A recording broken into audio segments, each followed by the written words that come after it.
Alright people, new Patek watches just dropped, and not just one or two, they came out with no less than 8 new pieces.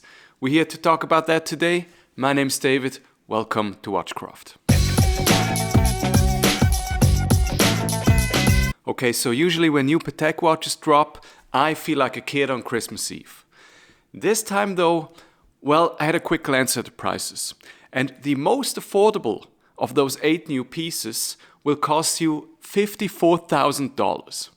So I get a feeling that these new Patek watches, they're not very much for you and me, more like for him and her. And in general, I get a feeling these days that watch prices are getting out of hand. I mean, this is getting ridiculous. And we're not just talking about Patek. Every brand seems to correct their prices up and up and up. But that's a topic for another video. It's still fun to look at the new Pateks, even though we're not gonna buy it. So let's do just that. And we're gonna start with the first one, which is the new 5811. Looks pretty much the same as its predecessor, the 5711. We got the same face more or less. Also only the date complication, but now it's in white gold. So if you're into this clean look of the dial, not cluttered, no other complications than the date, then the only way to go right now, new, is the white gold version. But now, of course, because it's white gold, it's gonna cost you $59,000. I mean, we're all very familiar with this design, not much more to say. What do I think about the decision to make it a white gold version? Well, I mean, I don't know, I'm kind of indifferent, which isn't a good thing. So I guess I would have made some changes to the design, kept it in steel to spark some new interest. Anyway, let's move on. We got another new Nautilus here, the ladies version. I always had a soft spot for the ladies versions of the Nautilus. I really like them, how they look. On a lady though, I wouldn't wear them. But anyway, now we got it in solid gold and with some nice precious stones around the bezel and on the dial. Gonna cost you a cool $70,000. So, well, if your wife is worth you that much, or your girlfriend, or both, would make a nice Christmas gift. Okay, we got another Nautilus coming in now. 3 already, 3 Nautiluses. By the way, what's the correct plural of Nautilus? Nautiluses or Nautili? Well, I'm gonna go with Nautili. I kind of like the sound of that. It's probably wrong, but I don't give a shit.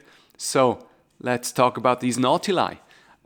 Here we got the 5712 now in solid gold, and this is my personal wet dream of a watch, I can tell you. This thing looks fantastic. I always liked the 5712 with this face, with the moon phase complication and the date wheel here. I think it looks fantastic and much better than the 5711, which always seemed a bit empty to me.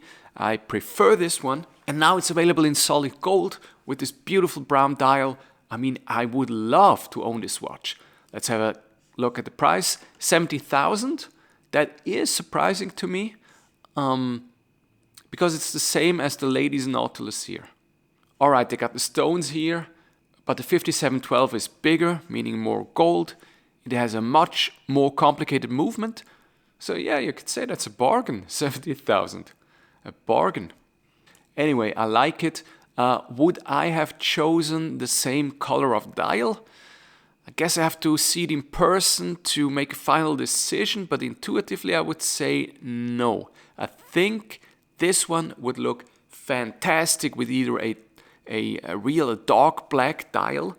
Maybe they could even try making one in Vanta black. You know, that black that is really, really dark. That would be fantastic. Or go to the other extreme, a snow white dial, I think would look fantastic on this watch as well. I could live with the brown though. If somebody wants to gift this watch to me, I will definitely wear it. Okay, let's keep the Nautili coming. We got one more, and that's a complicated one, the 5990. This one is in steel. It has some interesting complications. First we got the flyback chronograph. Then we got an additional hand here for a second time zone. Day-night indicator for local and home time. We got a date wheel up here. I personally prefer the window, but I could live with this as well, as long as it's displaying the date, which I think is very, very important. Personally, I rarely buy a watch if it does not display the date. And yeah, not really beauty in my opinion, plus it's kind of a chunky watch. 12.5 millimeters, so not my favorite. Price 58,000. So that's about the same as the new 5811 in white gold. If I had to choose, I'd probably go with the 5811 in white gold. I just think it looks better. Okay, so 4 new Nautili, let's keep going.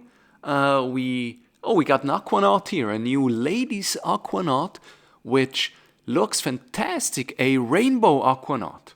I especially like it on the brown strap. Fantastic piece at 39 millimeters.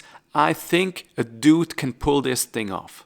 I would wear this to, well, where would I wear this? Maybe a black tie event.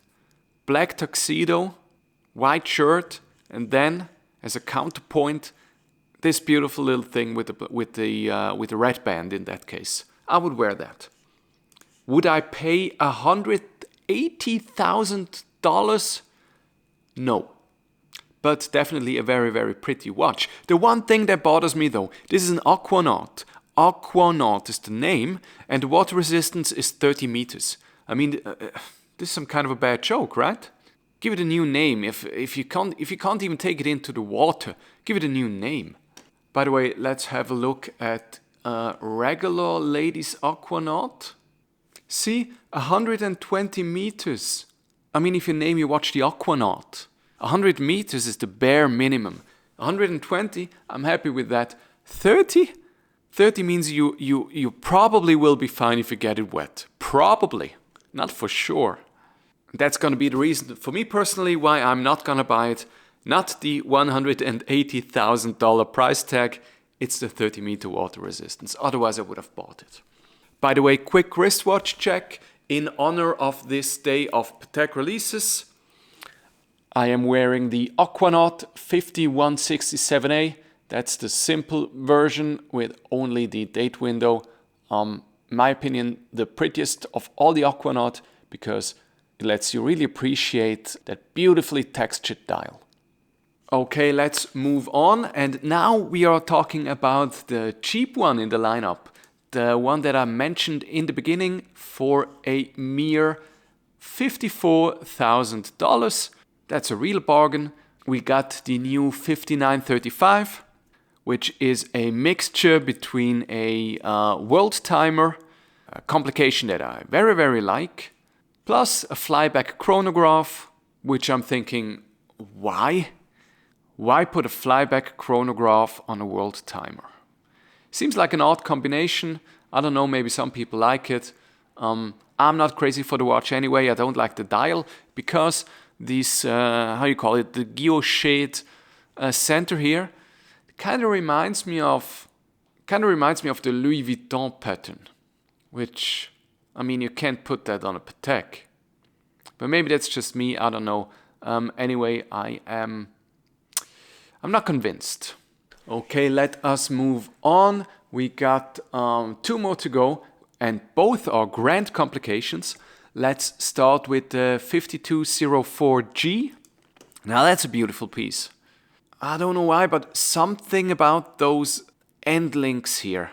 I think that suits a grand complication really well. Because it kind of looks like you took a pocket watch and put it on a wristband. Now I'm not a fan of the thickness here again.